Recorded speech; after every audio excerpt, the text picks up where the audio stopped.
Hi అండి, welcome back to my channel Nagamani Telugu వంటలు. ఈరోజు మన ఛానల్లో టేస్టీ రెసిపీ అండి. ఇప్పుడు మనకి ఎండాకాలం వచ్చేసింది కదా, మామిడికాయలు అనేవి చాలా ఎక్కువగా దొరుకుతాయి. అందుకని చెప్పేసి మనం మామిడికాయ పప్పు ఎన్నిసార్లు కావాలంటే అన్నిసార్లు చేసుకోవచ్చు. ఇది టేస్ట్ కూడా చాలా చాలా బాగుంటుంది. చాలా సింపుల్గా, ఈజీగా, టేస్టీగా ఎలా చేసుకోవాలనేది వీడియోలో చూద్దాం. దీనికోసం మనం కందిపప్పు 1 కప్పు తీసుకొని ఈ విధంగా కళాయిలో వేసి వేయించుకోవాలి. పప్పు అనేది వేయించుకోవడం వల్ల మనకి మామిడికాయ పప్పు అనేది టేస్ట్ చాలా బాగుంటుంది. మామిడికాయ పప్పు అనే కాదు, ఏ పప్పుకైనా సరే ముందు కొంచెం వేయించుకొని చేసుకుంటే బాగుంటుంది. ఈ విధంగా మనం కొంచెం వేయించుకోవాలి. ఇలా వేయించుకున్న పప్పు చల్లారిన తర్వాత మనం ఒక 2-3 సార్లు నీళ్లు పోసి శుభ్రంగా కడిగి ఆ నీటిని ఉంచేసుకోవాలి. ఇప్పుడు ఇందులో మనం మామిడికాయని చిన్న పీసులుగా కట్ చేసుకోవాలి. మనం 1 కప్పు పప్పు తీసుకున్నాం కాబట్టి ఒక చిన్న మామిడికాయని ఈ విధంగా చిన్న ముక్కలుగా కట్ చేసి వేసాను. అలాగే 2 పచ్చిమిర్చి వేసాను. అలాగే ఈ పప్పు ఉడకబెట్టుకోవడానికి మనకి 1 గ్లాసున్నర వాటర్ పోసుకోవాలి. ఈ విధంగా చిన్న గ్లాస్తో 1 గ్లాసున్నర పోసుకుంటే సరిపోతుంది. అదేవిధంగా ఒక 1/2 టీ స్పూన్ పసుపు వేసుకోవాలి. అలాగే 1 స్పూన్ కారం వేసుకోవాలి. మనకి ఈ మిర్చి కారం వద్దు అనుకుంటే అచ్చ పచ్చిమిర్చితోనే కూడా చేసుకోవచ్చు. అప్పుడు పచ్చిమిర్చి అనేది ఎక్కువ వేసుకుంటే సరిపోతుంది. నేను కొన్ని పచ్చిమిర్చి వేసాను. అలాగే 1 స్పూన్ కారం వేసాను. అదేవిధంగా నూనె కొంచెం వేసుకొని మొత్తం ఒకసారి బాగా కలుపుకోవాలి. నూనె వేసుకోవడం వల్ల మనం కుక్కర్లో పప్పు అనేది పైకి పొంగకుండా ఉంటుంది.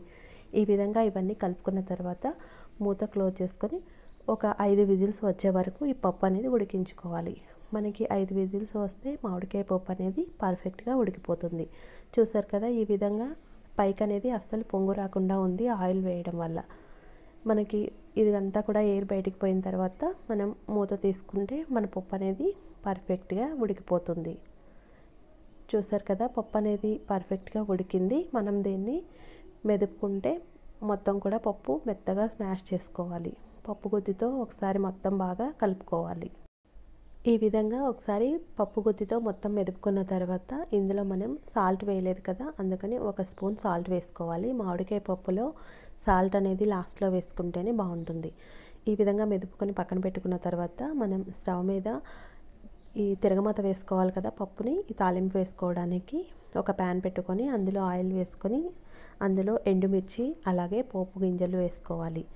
ఇవన్నీ వేసుకొని కొంచెం బాగా వేయించుకోవాలి.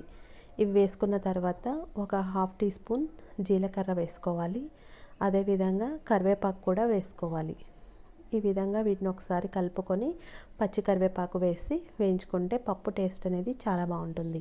అలాగే ఒక చిన్న ఉల్లిపాయని చిన్న ముక్కలుగా కట్ చేసుకొని, ఉల్లిపాయ పచ్చిమిర్చి కూడా 2 పొడవుగా కట్ చేసుకొని వేసుకోవాలి. ఇవన్నీ మొత్తం బాగా కలిసేలాగా కలుపుకొని ఇవి వెల్లుల్లి ఉన్నాయి కదా, వీటిని కూడా కొంచెం క్రష్ చేసి వేసుకోవాలి. మరీ ఎక్కువగా కాకుండా కొంచెం అలా నలకొట్టి వేసుకుంటే సరిపోతుంది. ఈ విధంగా వేసుకొని మొత్తం బాగా కలుపుకోవాలి. ఈ విధంగా కలుపుకున్న తర్వాత మనం దీన్ని పప్పులోకి వేసేసుకుంటే సరిపోతుంది. మనం కుక్కర్లోనే మెదుపుకొని పక్కన పెట్టుకున్నాం కదా, ఈ విధంగా వేయించుకొని బాగా ఎక్కువసేపు వేగించాల్సిన అవసరం లేదండి. ఈ విధంగా వేగితే సరిపోతుంది.